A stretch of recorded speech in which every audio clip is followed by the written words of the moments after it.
En 2014, Andy Mulvihill tomó el control de Mountain Creek Water Park en Nueva Jersey con planes de cambiarle el nombre al que tenía cuando su padre era el dueño décadas atrás, Action Park. No hay nada en el mundo como Action Park. En su época de mayor auge, Action Park tenía una reputación peligrosa. La gente se lastimaba ahí y a veces algo peor. Andy, sin embargo, creía que el nuevo Action Park podía ser tan divertido como el antiguo, solo que sin todo el peligro, pero estaba equivocado.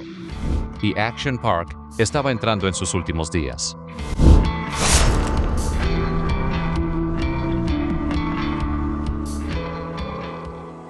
Dada su notoria reputación, revivir la marca Action Park probablemente le pareció a muchos una decisión cuestionable.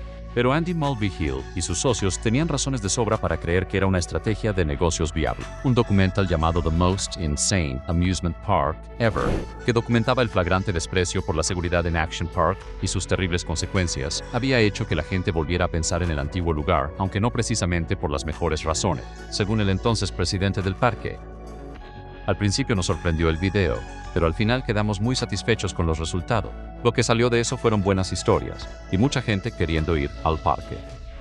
Esa constatación llevó a los dueños de Mountain Creek a hacer algunos anuncios de prueba usando el nombre de Action Park, y los resultados mostraron que a pesar de la mala reputación del parque, el 74% de las personas que vieron los anuncios afirmaron tener buenos recuerdos de sus visitas. Ese número incluso incluía al senador de Nueva Jersey, Cory Booker, quien bromeó en Twitter diciendo que aunque todavía tenía cicatrices de visitas anteriores, quería regresar. Aún más extraño era que las masas nostálgicas parecían incluir a personas que en realidad eran demasiado jóvenes para haber visitado el parque en su apogeo. Resulta que esas personas más jóvenes habían oído hablar de él por sus padres y desarrollaron un interés a través de esas historias. Entonces, ¿cuáles eran todos esos recuerdos que los mayores les habían transmitido a sus hijos?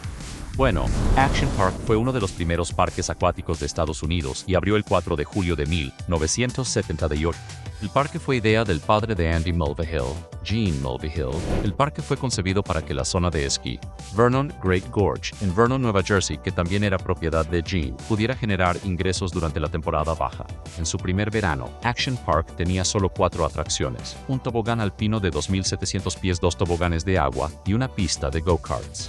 Sin embargo, pronto se expandiría, añadiendo más toboganes de agua, canchas, softball y más. Pero las atracciones de Action Park no eran como las que encontrarías en ningún otro lugar. Por ejemplo, el Tarzan Swing, una barra de acero curva unida a un cable de 6 metros que permitía a los visitantes balancearse sobre una piscina alimentada por un manantial y luego soltarse, lanzándose al agua que normalmente estaba casi helada. También estaba la piscina de clavados desde el acantilado, que tenía un acantilado de 7 metros de altura que permitía a los visitantes, a pesar de que el agua estaba llena de nadadores. No debe confundirse con la piscina Tidal Wave, una piscina de 76 por 30 metros que podía albergar de 500 a 1000 personas. Se hacía más profunda mientras más te adentrabas sin ninguna advertencia y generaba olas que podían alcanzar hasta 1 metro de altura. Y por supuesto no se puede hablar de Action Park sin mencionar el infame Cannonball Loop, un tobogán de agua cerrado con un giro vertical completo al final. Era tan aterrador que Gene Mulvihill tuvo que sobornar a sus empleados para que lo probaran por él, y algunos terminaron rompiéndose los dientes frontales en el proceso. ¿Por qué todos los juegos eran tan locos? Bueno, según Andy Mulvihill, su padre no estaba interesado en hacer lo mismo que todos los demás hacían. Más bien, Gene quería tomar la emoción del esquí, un deporte que te permite controlar la acción y recrearla en un parque de diversiones, uno que además servía alcohol. Gene sabía que eso implicaba un riesgo, pero también creía que el riesgo era lo que lo hacía divertido. Esa filosofía lo llevó a trabajar con una serie de diseñadores de atracciones imaginativos, pero no del todo calificados. Y bueno, ya escuchaste los resultados. Cierto número de las atracciones de Action Park fueron diseñadas más o menos internamente por personas sin títulos de ingeniería, y yo ciertamente fui uno de ellos. Sí, sin embargo, dado el éxito temprano del parque, parecía que John estaba en lo correcto. Durante principios y mediados de los años 80 el parque recibió una cantidad masiva de visitantes, pero esas personas no siempre se iban en tan buenas condiciones como llegaban. Y con el tiempo, Action Park, que frecuentemente dejaba a adolescentes sin supervisión a cargo de sus atracciones, empezó a ganarse reputación por sus deficientes estándares de seguridad. Los visitantes incluso empezaron a referirse al lugar con apodos como fuera de Action Park, parque de accidentes, parque de tracción e incluso parque de fricción. Entonces dime, ¿algún tipo de preparación antes de lanzarnos por el tobogán de velocidad? Sí, preparación H. Sin embargo, para 2014 parecerían poco más que un chiste, y los medios anunciaban el regreso del legendario parque de diversiones. ¿Por qué la camisa de Navidad? Porque solo hay un día mejor que la Navidad y es el día de apertura en Action Park. El titular de Mashable proclamaba: el parque de diversiones más peligroso del mundo abre sus puertas de nuevo. Park. El New York Post aumentó la emoción con un artículo titulado "El peligroso regreso del parque temático más loco del mundo". La palabra peligroso estaba en todas partes, pero los nuevos dueños juraban que el nuevo Action Park sería diferente. Ya no intentaban vender el riesgo.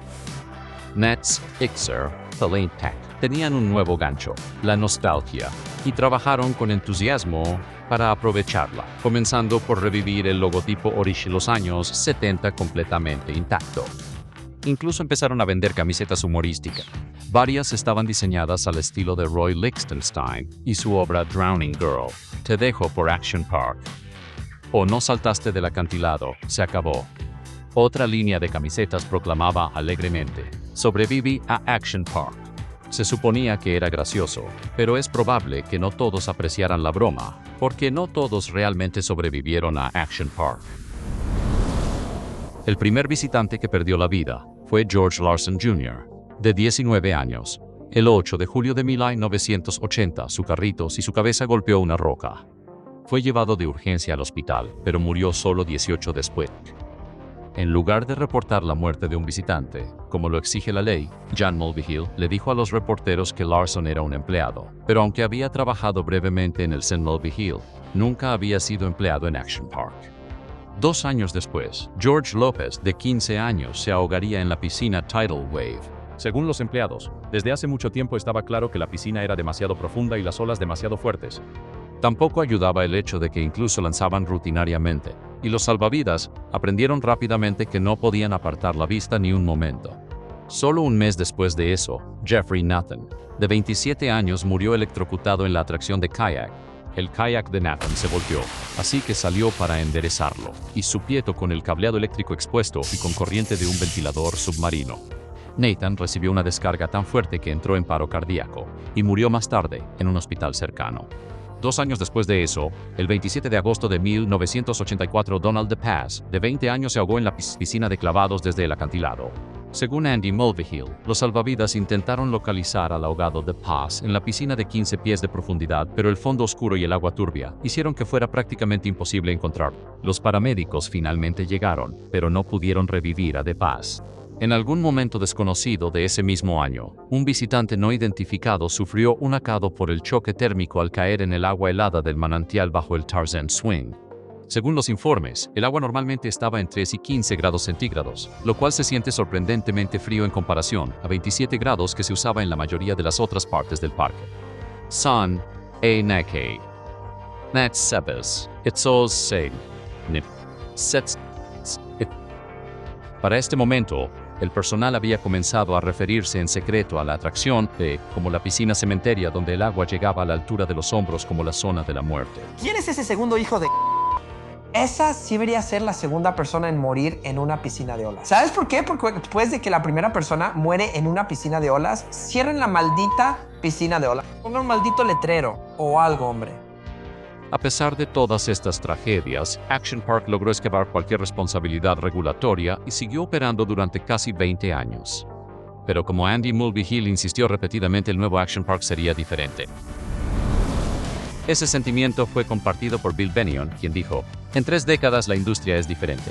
Las regulaciones son diferentes, la capacitación en seguridad, pero según las personas que visitaron durante el fin de semana de reapertura, las cosas no eran necesariamente tan diferentes como podrías haber esperado. Claro, el tobogán alpino ya no estaba.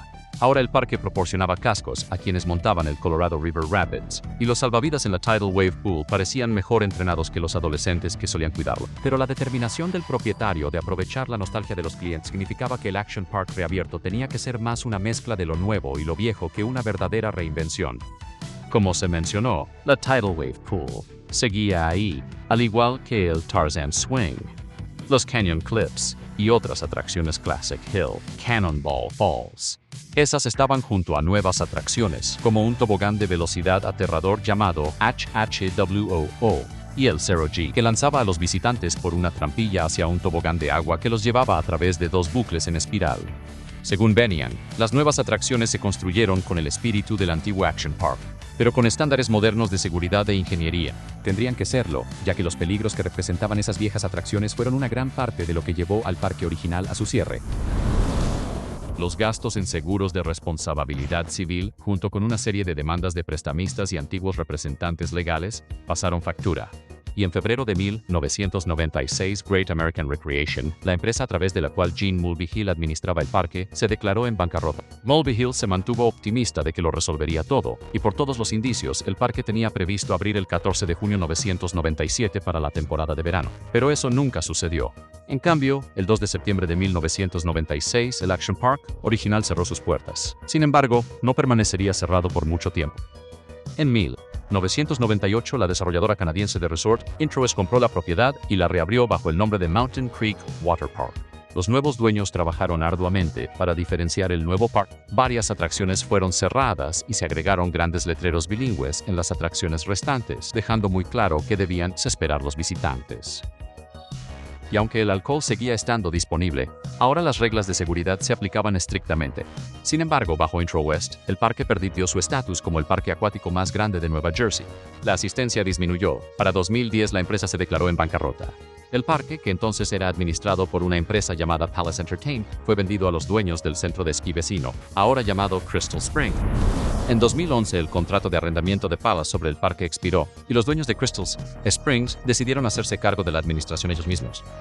Esos dueños eran un grupo de inversionistas liderados por la familia Mulvihill, quienes finalmente volvieron a quedar al mando. En 2002, dueños empezaron a promocionarse dando a entender que la acción ha vuelto. Empezó a parecer que Action estaba volviendo. Pero el 27 de octubre de ese año, Gene Mulvihill murió. Se desconoce si habría regresado antes si Gene hubiera seguido con vida. Pero el parque, que instalaría 5 nuevos juegos y atracciones durante los siguientes 2 años, siguió operando como Mountain Creek. En 2013, un documental llamado The Most Insane Amusement Park Ever hizo que la gente viera pensar en el antiguo parque, desatando una ola de nostalgia por el parque original. Su éxito convenció a los nuevos dueños de Mountain Creek de probar la viabilidad del nombre Action Park, y esa prueba llegó en forma de un ápice especial del 1 de abril. El 1 de abril de 2014, reemplazaron el letrero de Mountain Creek con el letrero original de Action Park. Y finalmente, en 2014, la familia Mulvihill lo hizo oficial y cambió el nombre del parque de nuevo a Action Park, Kells. Pero como dice el viejo refrán, no se puede volver al pasado. Como suele suceder, la nostalgia no se tradujo en mayor asistencia ni en ventas sostenidas. Y solo 2 años después, el 29 de mayo de 2016, Bennion anunció que retirarían nuevamente el nombre de Action Park y restaurarían la marca Mountain Creek Water Park. Entonces, ¿qué salió mal? Según Bennion, un estudio encontró que el nombre de Action Park era recordado con cariño, pero principalmente por personas mayores, es decir, personas que no van tan seguido a los parques de diversiones. Action Park es mejor que Broadway.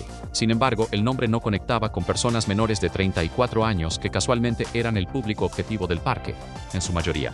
Esas personas no estaban familiarizadas con la historia y, según se informa, encontraban confuso el nombre de Action Park porque de ninguna manera sugería un parque acuático.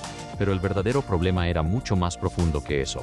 En palabras del propio Bennion, lo que descubrimos, y soy un nostálgico, es que para nosotros, Action Park no representa el parque en sí, sino una época en la historia y un poco más libre y desinhibida. Y aunque puedes recuperar el antiguo nombre de un parque acuático, no puedes recuperar su momento en la historia.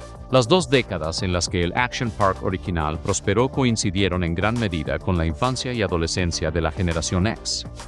Ampliamente reconocida como la última estadounidense sin supervisión, al crear Action Park, Gene Mulvihill llevó el espíritu aventurero de esa época al límite y aún más allá. Pero incluso antes de su desaparición inicial, los tiempos estaban cambiando. La mayor atención a la supervisión de niños y adolescentes, tanto por parte de los padres como de los legisladores, fue en parte responsable de los problemas de seguro de responsabilidad civil que enfrentó Mulvihill antes de cerrar el parque. Desde entonces, la preocupación de los padres ha aumentado y las regulaciones sobre la seguridad infantil no han hecho más que volverse más estrictas. Y el parque de Mulvihill, el lugar donde para bien o para mal, los visitantes controlaban lo que pasaba, es algo que simplemente ya no puede existir.